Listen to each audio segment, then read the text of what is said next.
morning. I want to thank everyone that is here today, and hopefully everybody made it safely.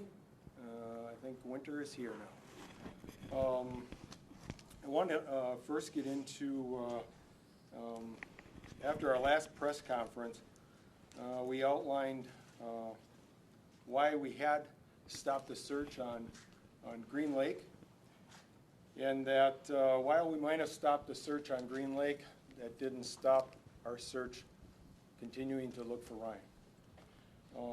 At this time, I just want to express my my thanks.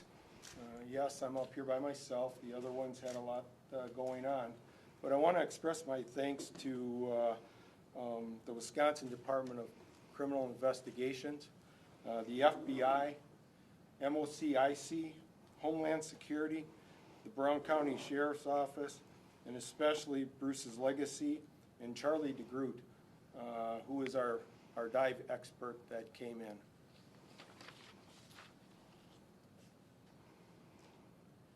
There are a couple of questions that have been asked repeatedly through the last couple of weeks that I would like to address. The first, potential charges. There was a lot of concern, and the information that the Green Lake County has at this point leads us to an obstructing charge. What he did on the lake, staging his death. I cannot comment on the federal charges that may or may not be filed through our federal partners. The second one, and one of the big, most important one, was regarding the amount that Green Lake County will be seeking for restitution. It's in the area of $35,000 to $40,000. These costs do not include what Bruce's Legacy did, or our divers, Charlie DeGroot. We're looking at about $7,000 in equipment expenses, that along with the wages. The day of our last press conference, November 8th, we attempted with a number of data points that we were left on his computer. And what I'm saying is that day we hit the numbers that were given to us in trying to make contact with Ryan. Things like phone numbers, email address. We just did a blitz. And that day, the Brown County Sheriff's Office assisted us because of the circumstances that we had. And we were trying to get in contact with Ryan. Through that weekend, we continued to try our communications with a female that spoke Russian. And on November 11th, we got in contact with Ryan through her. That was a big turning point. And our biggest concern that we had was if he was safe and well. We asked him a number of questions that pertained to him and his family that he would only know. And then we asked him for a video of himself. And he furnished that, and I'm going to present that now to you folks.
Sorry for the delay.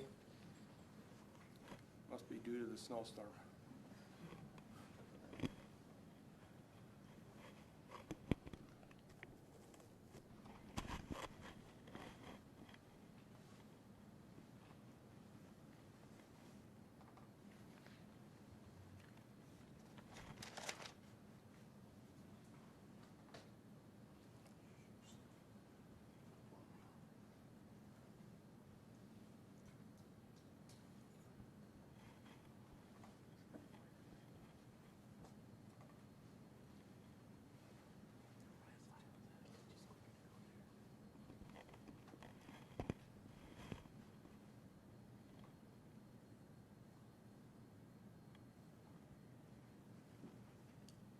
We've been under a lot of pressure, you can see.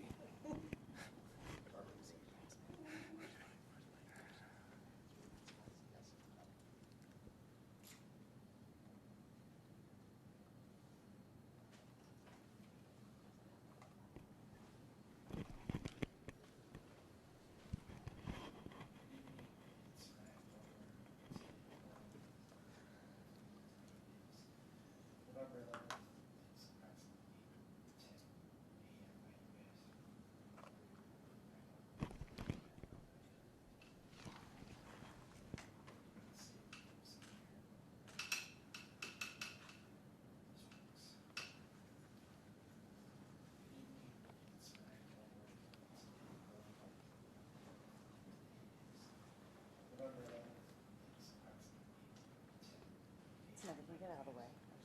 Thanks.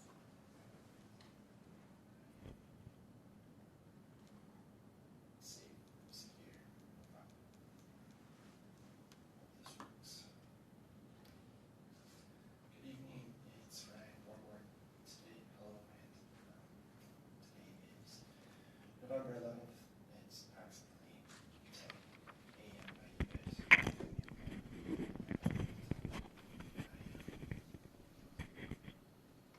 Safe, secure. This Okay. Well, that's the great news.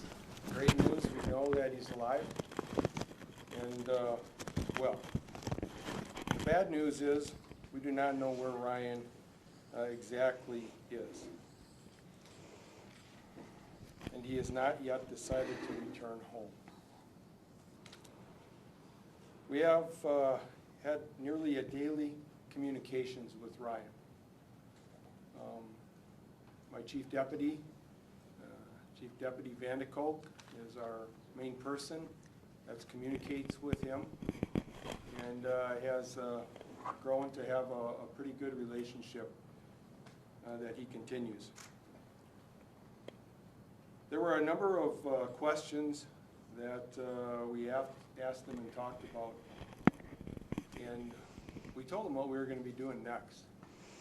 And one of them was to find out who helped him get off the lake. And he decided in one of his communications that he was going to tell us how he did that. He stashed an e-bike near the boat launch. He paddled his kayak in a child-sized floating boat out into the lake. He overturned the kayak and dumped his phone in the lake. He paddled the inflatable boat to shore and got on his e-bike and rode through the night to Madison. In Madison, he boarded a bus and went to Detroit and then the Canadian border. He continued on the bus to an airport and got on a plane. We are continuing to verify this information, trying to put the dots together, but we feel that this was Ryan's way that he could tell the entire country how he did it. In our communications, we are expressing the importance of his decision to return home, clean up the mess that he has created. Our primary The judicial concern has been that he safely gets back to U.S. soil. He needs to return home to his children.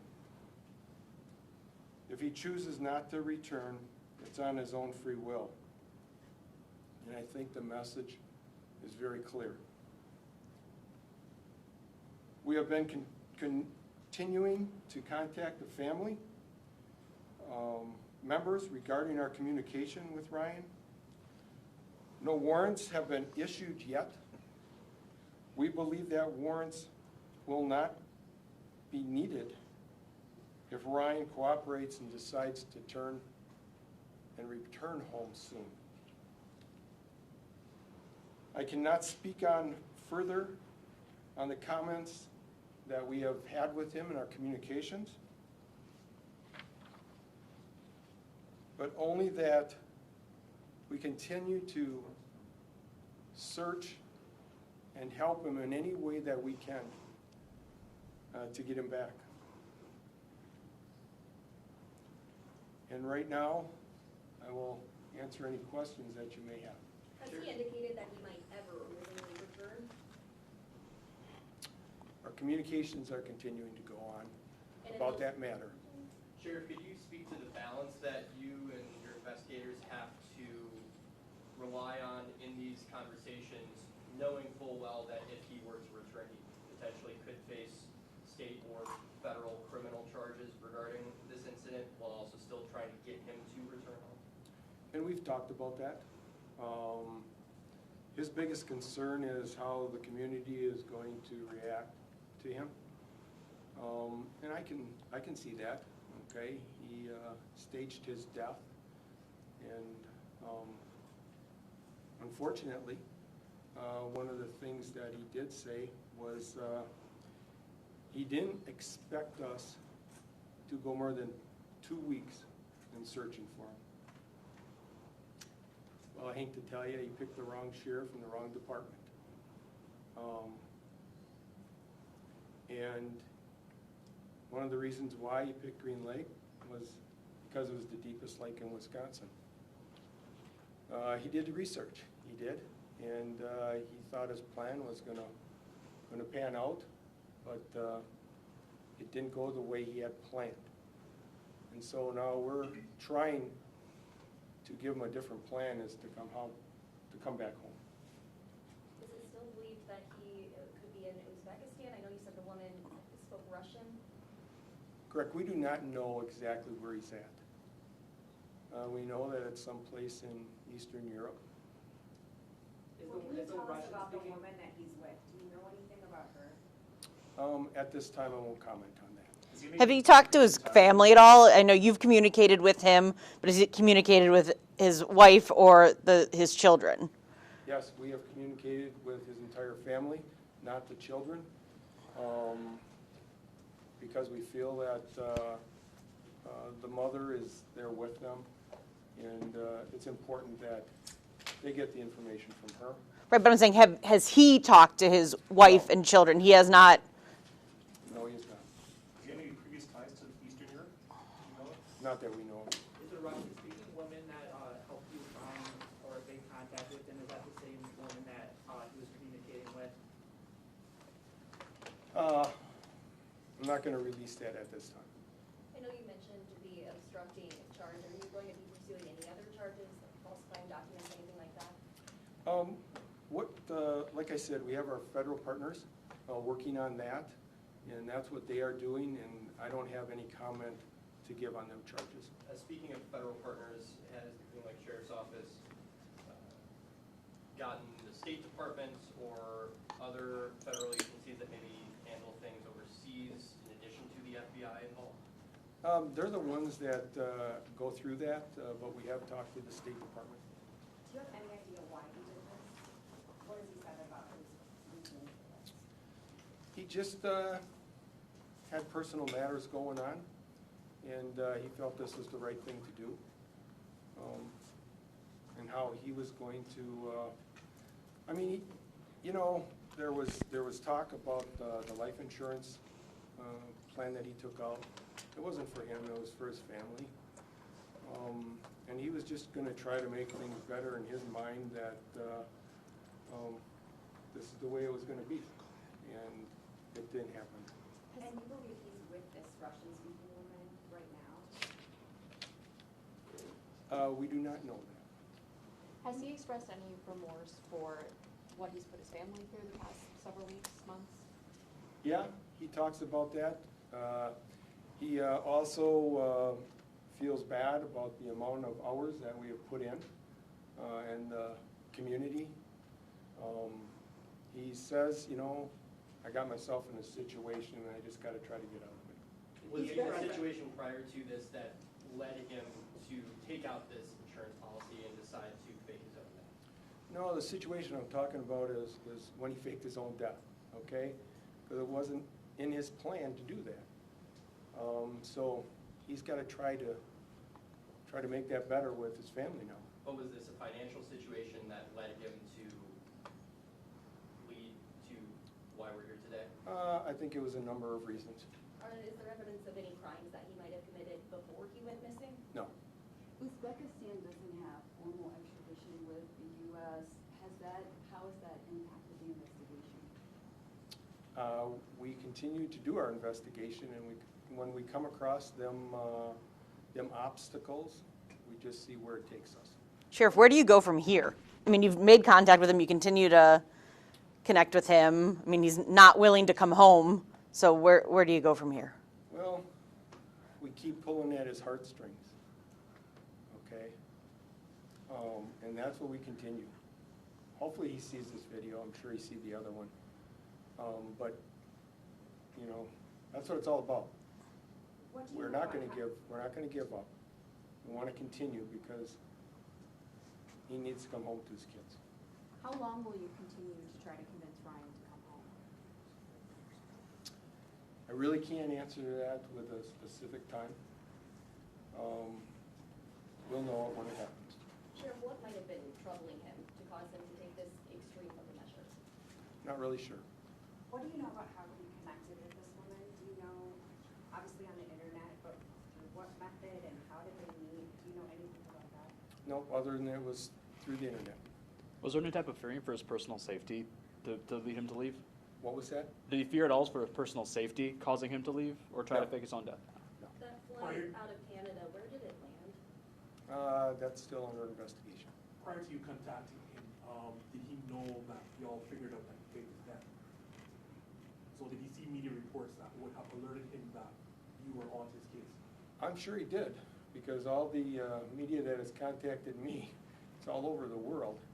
I'm sure that, So did he give you the impression he knew that you were on to it already? no, not really. It's through our communications that we had with him, and then he found out, he knew. How long has he been in contact with this woman? That I do not know exactly. Your initial contact with this woman who speaks Russian, did she seem to be aware of the full circumstances of what was going on, that Ryan may have faked his death, that his family was looking for him? Did she seem aware of all of that? I do not know. You know, our main focus was trying to get a hold of him, and she did that. Is anyone else under investigation for providing assistance? No. What's his demeanor in these communications? Is he scared, sad, anything to describe how he's been communicating? It depends. And we base our response on the response that we get. I think that he's, you know, he gets emotional. He does. He's just trying to work out the right thing. And I tell you, my chief deputy is doing a great job in communicating with him. Why is the sheriff's department continuing to press him to come home? I mean, I understand there may be obstruction charges here, but this is a domestic situation. The guy apparently wanted to just leave his family.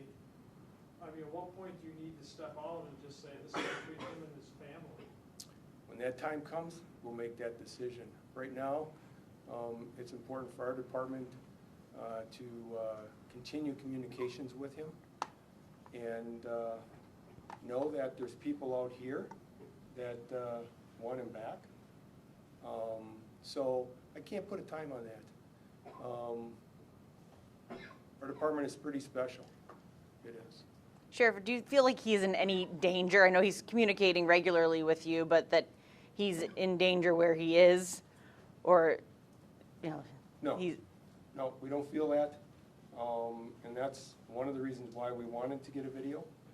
And, you know, we asked him that we want to make sure that he's safe and well. Is there an, With the authorities in Eastern Europe at all? Any contact with authorities overseas? We have our FBI agents working on whatever we can find. is there an indication that he has any multi-language abilities that would allow him to survive or flourish in a country, especially like Uzbekistan, where English as a second language is not very prevalent? You know, his plan might not have worked out the way he thought it was, but he's a smart guy. He is. And just the knowledge that we know, and by talking with him, he's somebody that could learn that, I think, pretty good. You know, so. In the video, he seemed to say, I'm in my apartment or something to that extent. Do you believe that he's fully assimilated in this other country with a new home, potentially a job, that sort of thing, if he has an apartment? I watched the same video that, you know, everybody else watched, and, you know, you can come to your own conclusions, but he's got an apartment. Other than that, we don't know how well he's established. is the video the only time you guys physically saw him when you continue to communicate with him? Is it over video chat, or is it just phone calls? Can you repeat that one more time? The video that is that the only time you physically have seen him since you started communicating with him? Your regular communication with him, are they over video chat, or is it just all phone calls or other means? That's the only video that we have, and it's all through email. How is he funding all of this? You said he has an apartment. Where is he getting money for his wife over there? Not really sure. What I know of him is he's probably got a job someplace. He's a pretty handy man, he is. In talking to his family, do you get a sense if they want him back or not? Oh, yes, they do. How is the family? I know you guys have been in constant contact with them, and their mother, his wife has been just absolutely amazing in all of this. So how have they been reacting to the news that you finally made contact with, you know, her husband and the kid's father? You know, the contact we had, once they heard about what took place at our last press conference, they were shocked. But they continue to grow. They're very supportive, and they'll get through this. You know, I got one more thing to say, and then we're gonna call it. But Christmas is coming, and what better gift he could give his kids is to be there for Christmas with them. Thank you.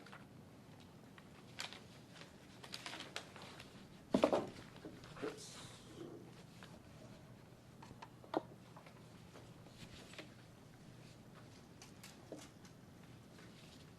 Sheriff, do you plan to keep updating us in this manner, or what's? Have a nice Thanksgiving.